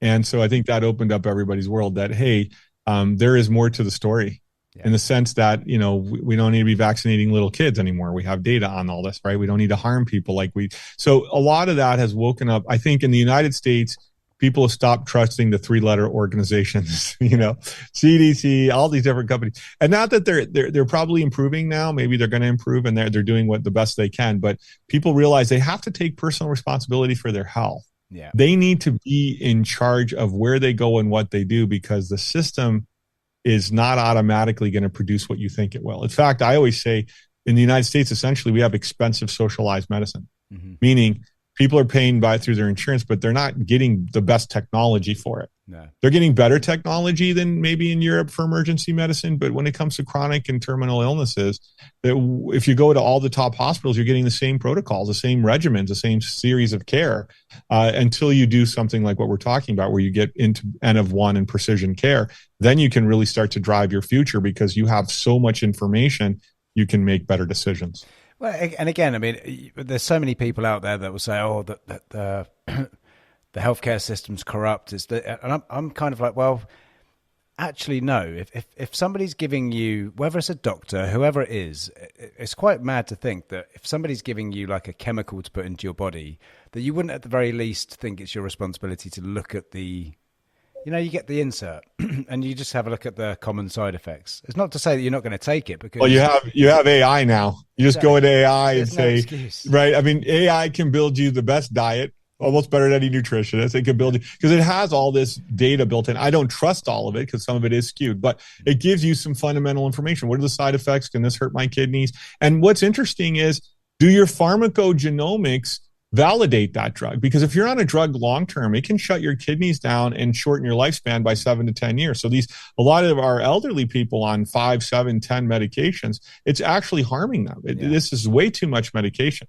And to fix that is very simple. You run a pharmacogenomics blood test that says, geez, they can't metabolize this. Let's get off and let's change it. And so the system it's necessary, because if you have to treat the entire world and you need an assembly line to do it, that's what healthcare is. Yeah, exactly. And so I've had meetings with people but I think with technology now, we can move more into precision. But for the longest time, if you're trying to treat all the people of the world in all these different financial, demographic cities, we have what's called standard of care globally. And standard of care is good. It's a starting point, but it's not the best in the world. No. It's what I would say is, in my model, socialized. It's a standard healthcare. Everybody's getting it. Well, you have Medicare, maybe it'll pay for it, but it's the standard. It's not the best healthcare. I don't care if you're paying for the best insurance in the world, $2,000-$3,000 a month per family member. It's still no different. It's the same technology you have access to until you start getting deeper and the data you need to guide your individual biometrics and essentially, to use lack of a better word, biohack your health. Mm-hmm. That's what these tools allow us to do. And that's where I think the future of healthcare for sure is going. And I think the good thing is that coming back to what you were saying at the start and what we've both kind of touched upon is a lot of the things, again, biohacking, again, it's another kind of co-opted term, but a lot of the biohacking tools out there are simply just behavioral changes. And they're not necessarily, they're free in the fact that you need to eat anyways, breathing, trying to become present as much as you can, a little bit of meditation, actually calming the mind, getting that nervous system balanced again. So yeah, just these really little sort of things where give yourself an hour a week, an hour a day if you can, and just these little tweaks, and that's going to get you into a better position. And then in those scenarios where you aren't feeling quite up to it, and the horse has bolted, like I've said, is actually having these different approaches to really find out exactly what it is that needs to be targeted, rather than that blanket approach and just hope that it sticks. I understand why healthcare has got like that. I call it the world's largest subscription model. It's like get subscriptions for these different types. I remember I had one of my earliest clients. I always used to say, look, can I just have a look at what you're taking? Because if I do recommend a plant medicine, I want to make sure there's no counter interactions, the grapefruit effect. And there was an SSRI, which obviously a lot of people are on. And it said on the front, not to be taken for more than 12 weeks. There's a warning on the front of the packet. And I said to her, how long have you been taking this medication? She was like, about 6 years. And I was like, did the warning on the front saying not to be taken for more than 12 weeks not make you just at least think to question it? I mean, at least look into it. And I'm not saying question your doctor, but at least say to your doctor, it says 12 weeks here. Why am I still on it after 5 years? I mean, even that wasn't enough to get that person to question the protocol they were on. And again, I'm not telling people to go out there and say that your doctor's incompetent and assume the worst, but at least ask the question. Well, the SSRIs there's no test for them, right? There's no lab test for them.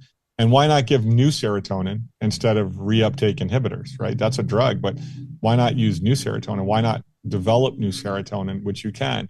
And so there's a whole lot in that gut microbiome in acceleration with different proteins and things that impact that. So there's so much that can be done when you're under the care of a good healthcare provider that's going to walk you through that. And most of the people I know that are really on the high end of mental health have done so much with counseling and even more than they've done with medication when they honestly speak about that. Now, that doesn't mean some people may need some temporary medications for calming them down, but there's so many tools, and the plant world is full of them. We don't need to go into all that, but it's full of a lot of ways to improve GABA and help the brain relax or improve sleep.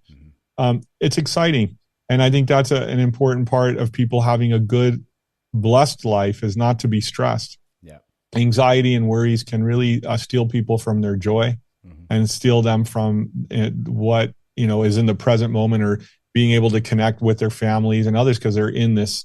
And then it can lead to alcoholism and other, harmful drugs and things that can really make a huge impact on their life. If they have the right tools, right, and guidance, it can be very productive and healthy. It can make a big difference in their health. Yeah, but the alcohol and the drugs is often, it's the way to numb the pain and again, to forget the troubles. And quite often, like you say, coming back to those childhood traumas, dealing with those. I mean, I still swear that those are the starting point of so many chronic illnesses.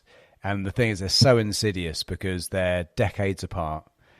Even the breath, when I say to people about a nervous system that's out of whack, yeah, you're going to feel anxious, and you do feel that, but you're not going to feel the real long-term effects of it until so far down the line. And it's just impossible to make that connection. And when you think about the amount of people that are really depressed, really sort of like maybe not necessarily suicidal, but it's gone to a certain point. Yes, like you say, bridging that gap with the counselling as well until you can get to the core of their problem. But the amount of people that get given them because of anxiety, their anxious behaviours. And again, just knowing that you can actually take control of your nervous system and your anxiety levels just by understanding the breath. And breath work may be amazing, and it is incredible, and it will give you more capacity, and it does compound. But again, until you deal with what's firing off that nervous system, that little thing that's the spark, you're still going to be using a form of symptom management. And think about this. There's some patients, I think you talk about something really important. The breath work can help you get to that parasympathetic place where you can spot that trauma.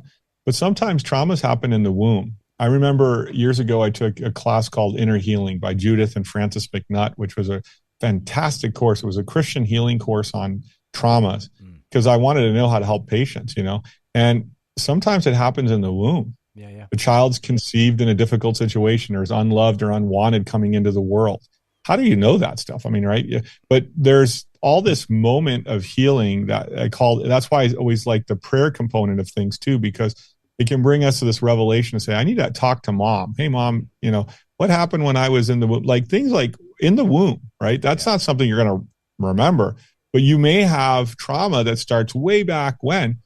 Even I would say there's even trauma that's generational. Now we're getting into a little area where people don't see, but generational stuff can be there where we see that with alcoholism. We see that with inherited diseases, but that can also be part of people's makeup, that they need generational healing to really break free from something that's been plaguing their family or their health. And it's just, this is being in a place where when we know what the cause is, we can address it.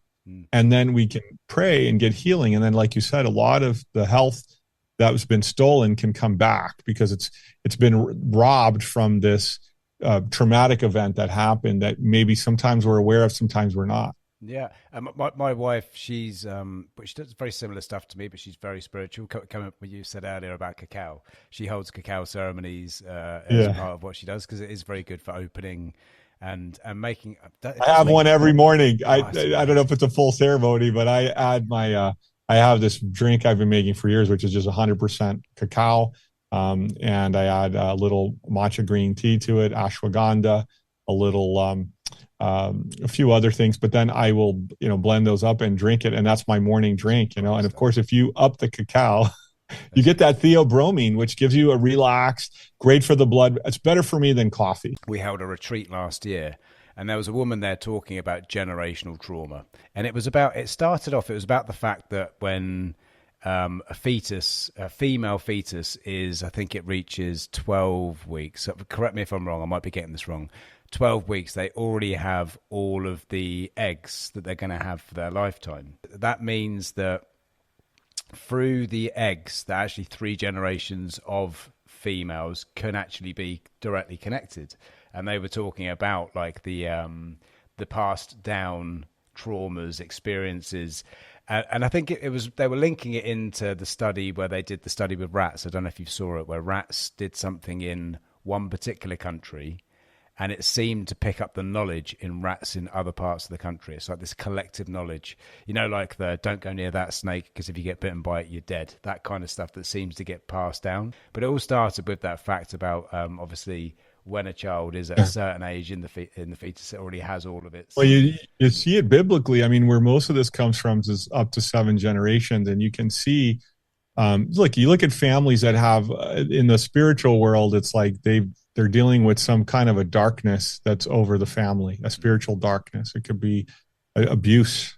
It could be verbal abuse. It could be, narcissism. Who knows what it is, right? With a series of different things. It could be trauma, real trauma. And one thing we can do that I found to be very effective for patients is, and you can look this up, there's a series of scriptures, but you can pray for healing in your generational line. You can take this with the love of Christ, and you can say, I commend, both sides of your family. So you can name the name of your dad's side of the family and your mom's side of the family, and give that to the Lord, and to go back and heal. Sometimes I'll pray, heal all the way back to Adam and Eve, heal it all the way to the beginning, because that generational line, there's a lot of things that, and I always say this, even if people aren't spiritual, they agree there's a lot more to the world than they can understand. And spiritual stuff is, right, it's palpable. Like, why does this person behave this? Why are they struggling with this? Some of it can be taught at a young age, but some of it can be spiritual. And to know that difference, I think, is important. And so to pray for healing using the scriptures and stay on that prayer, and then suddenly you'll see things, break in that generational line, and the patient experience healing. So I think there's also an important part of generational healing. Particularly with things where you just see, have you ever seen families where like everybody dies young, right? It's like, what is this? There's a curse, there's something going on. This needs to get broken. So from a spiritual perspective, if you bring that to prayer, and you'll be, the Lord will illuminate to you, this is the area, and then you can pray for healing in that area and let that area heal. But of course, a lot of that, isn't going to fall into a simple scientific box. That's from, I always say there's a different level in the world. When you're talking about spiritual healing, you're talking about people in the near-death experiences give us the most information here. Yeah. They don't want to come back. They experience this love. Many of them see the Lord. They see family members. I mean, this is a thing. So if we can understand we're eternal beings and there's a spiritual war between light and darkness, And then we need strength to win that. We can't overcome it on our own. We need the power of Christ, because even though Buddha and everybody are nice people, they didn't have the power to eliminate the enemy, right? And they didn't rise from the dead either. So there's a power. I always say the reason that I'm Christian and I believe in Jesus is because it's the highest level of authority and love. It's the highest level. It moves everything at the name of Jesus. So I always, when people are struggling against those things, that's where I go for strength, because that is the name. And if you can't do it alone, you're maybe in your area, you have a pastor. You can find a good pastor or a priest or somebody, a good friend who's faithful, will pray for you. So you don't have to do this alone. You can find people that say, I need some prayer in this area. And if there are people that work in the area of inner healing and they'll pray with you, that's wonderful, because it's hard to go about doing all of that alone. But there's a lot of power in that revelation. And we all have it. I mean, it's like I started out, we're all broken and we all have different areas. I mean, in family lines that are generational. And that's something you can't see. That's why I bring that up, is because that's not visible. That wasn't a visible trauma, but it was something that happened in the generational line, no fault of your own, but you were born into it. And the Lord can heal that too. Something the last 5 years has definitely shown very clearly in many, many instances is definitely a dark and light, or a good or bad. And I think one thing I say in my breathwork quite often, we give everything a value, but without darkness you can't have light. Without bad you can't have good. So it's kind of having that. And the only thing you actually ever have any control over yourself is you. I mean, obviously you can contribute to the children that you're raising and the family, but the only person you really have the control over is yourself. And it's is your fingerprint on this world going to be one of light, or is it going to be one of darkness? And when I say darkness, it doesn't mean to be other people. It could be darkness to the way you treat yourself. It could be darkness to the way that you waste your opportunity on this life. This is pretty good. I mean, we tend to have too many people that think that that the glass is half empty. They look at all the bad in the world. I mean, they're so powerful. Yeah, it's the absence. I think it's, the very simple definition is it's the absence of God is the absence of love. And that's where you have all that, evil and hell is the absence of God's presence. We need it. It's like the joy. There's a great, I like St. Augustine has a great quote, our heart does not rest until it rests in you, Lord. And I think when we die and we have that peace and that love of the Lord and we're in that presence, we don't want to come back because we're made complete.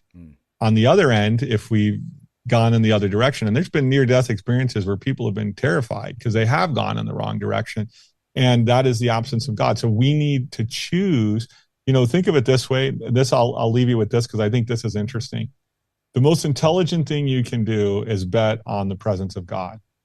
You can bet on it. Yeah. Because, even an intelligent atheist would say, well, if I believe in the Lord and I die, I'm going to have that presence, versus not, what's the loss except you're trying, people need to really, the more you study that and the more you actually look at that, the reason that people have a hard time encountering God is usually because there's an issue in their life that they actually are angry at God. It's not that they don't believe in God, is they're deep down, they're angry. There's something that it can't be possible. My friend died young. This trauma there is no God. There could be no God. You know what I mean? So a lot of times what happens is it's not that people they won't say this, but there's actual studies that show this. So it's not that they're so upset at God. They're angry at this idea that, is there a God?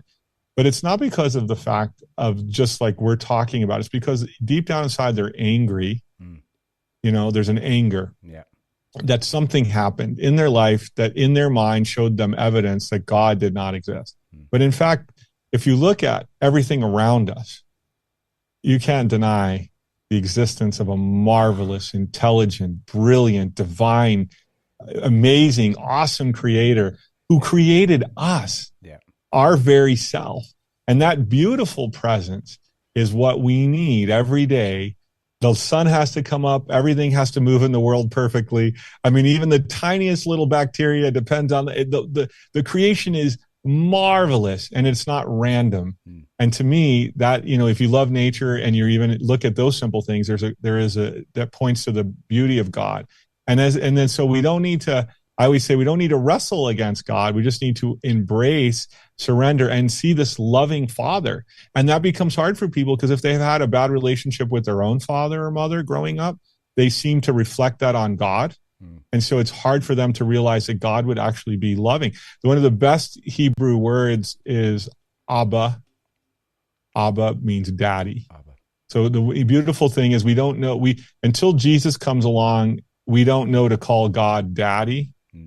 We call him God until Jesus says, no, call him father. And not just father, but daddy. That's so intimate. It's crazy intimate because you only do that when you're a baby.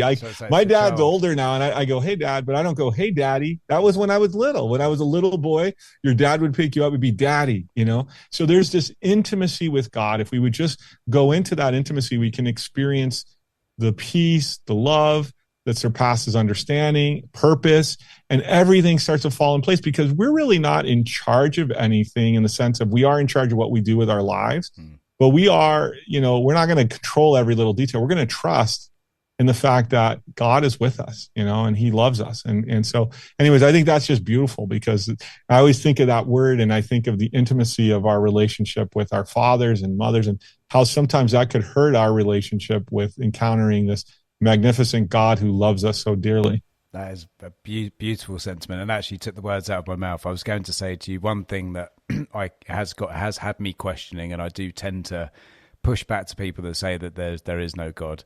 I'm like, have you looked outside? Have you looked at the sky? Have you looked at the trees? Have you looked at them moving? Have you laid under a tree lately and just looked at it in the wind and just stared at it? Have you listened to the birds singing? Have you been to the beach and seen those waves crashing? Again, if you looked at yourself in the mirror, we literally live in this head, and it's literally, we see this, and all of this is just out of sight, out of mind. And I think if we really paid a bit more attention to it, we would realize that we are the miracle. We are the universe to an extent, you know? Yes, I love talking about the spiritual part of us because I think we're all growing in that area, and it's so beautiful to, you know, like it's the honesty and the reality of our existence to encounter those questions, the age old questions, you know, that people have been thinking about for thousands of years. Who am I? What's my place in the world? And, you know, it's a great conversation.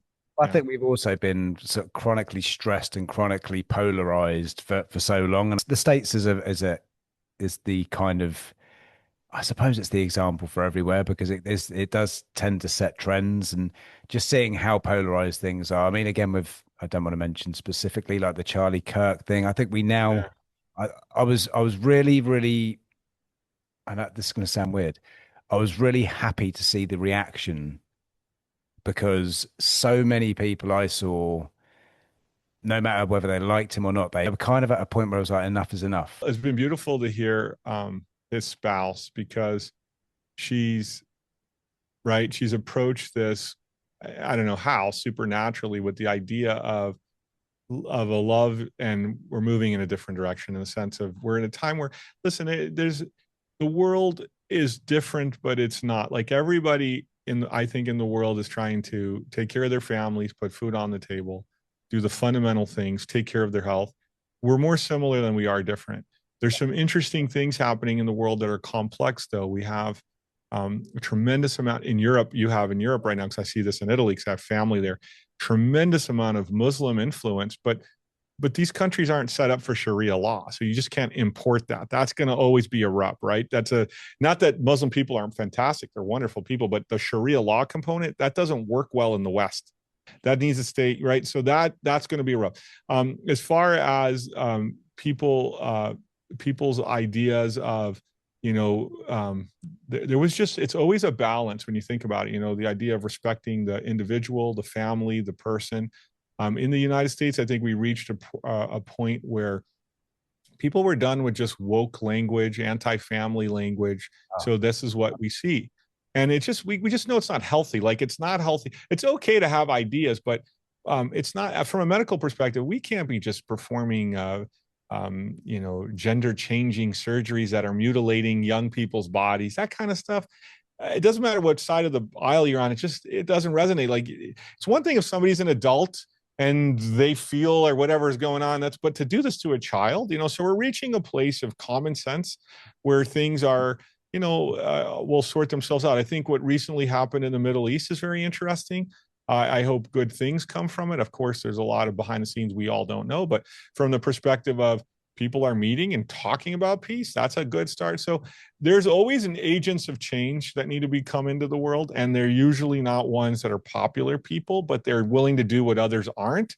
And that's why they're called an agent of change. So I think we're starting to see that in the world. And even Europe, I hear a lot of excitement coming out of places in Europe where people are saying, hey, look, we're okay bringing immigration in to help people, but we're not going to change I mean, Sharia law is a very different world. I mean, we have places here in Detroit, Michigan, where you can go to a house and there's 4 women living in that house with one man, and polygamy is not legal in the United States. And if you're a non-Muslim living on that street, they're going to get rid of you. That's not good either. So it's the balance of helping people, respecting people. But if they're coming here or coming into Portugal, that we still have Portugal. We don't lose Portugal. Portugal's a beautiful country. We don't want Portugal to become part of what makes Portugal a beautiful country is that it is a Judeo-Christian country. I mean, all the beautiful churches, we don't want to lose that, So there's a lot there. And the family culture of Portugal, where does that come from? Right? You don't have one man married to 4 women in Portugal. That doesn't happen, right? It's a very different environment. We've got a little church just because I live on a hill and I hear it every hour.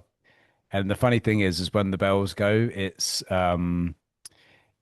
actually this is funny at Portsmouth Football Club back where I live in the same tune as so when I first it's like a little bit of Portsmouth but also this beautiful bit. It goes off every hour, and we go down there, but they have a 4-day festival once every year which falls on mine and my wife's wedding anniversary, so we go down. Beautiful.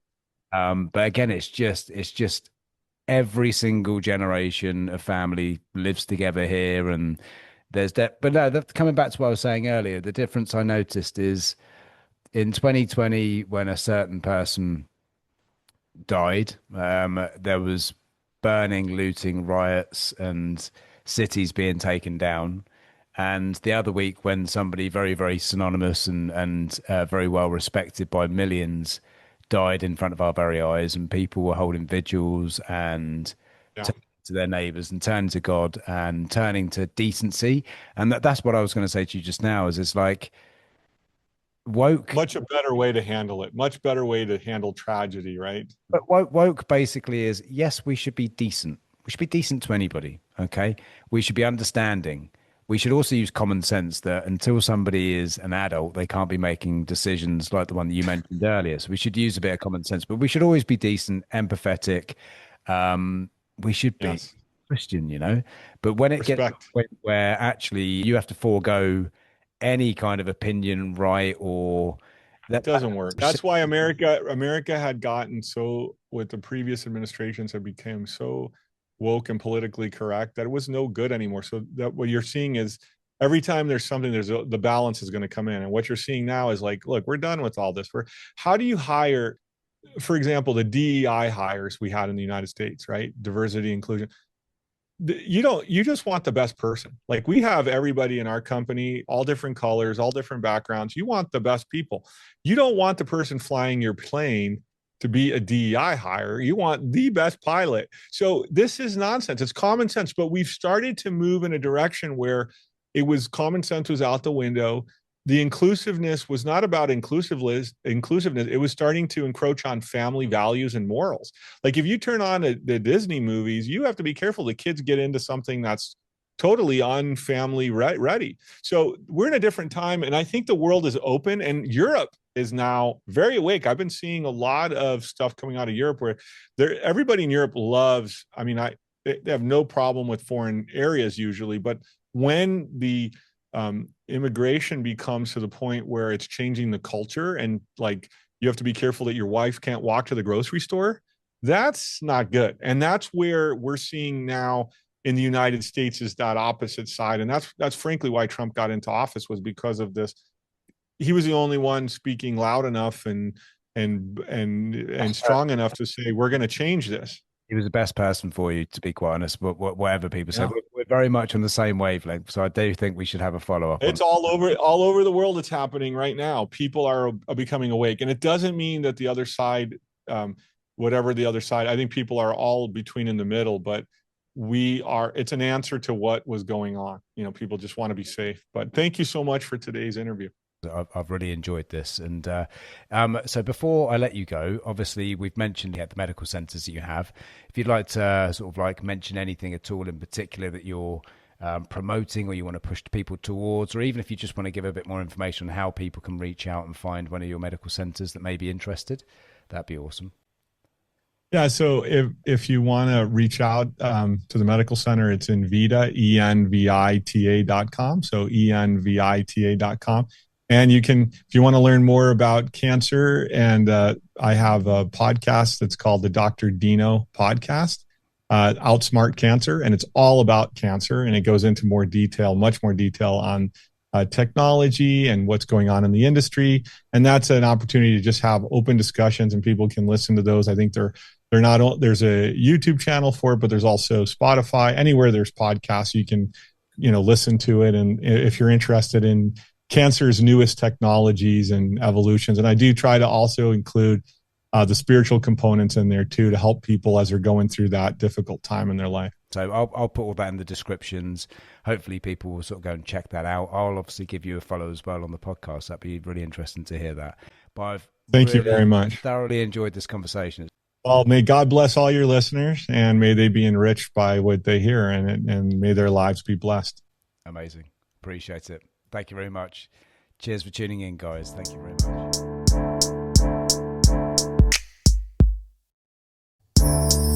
The Alternative Experience. The Alternative Experience. The Alternative Experience.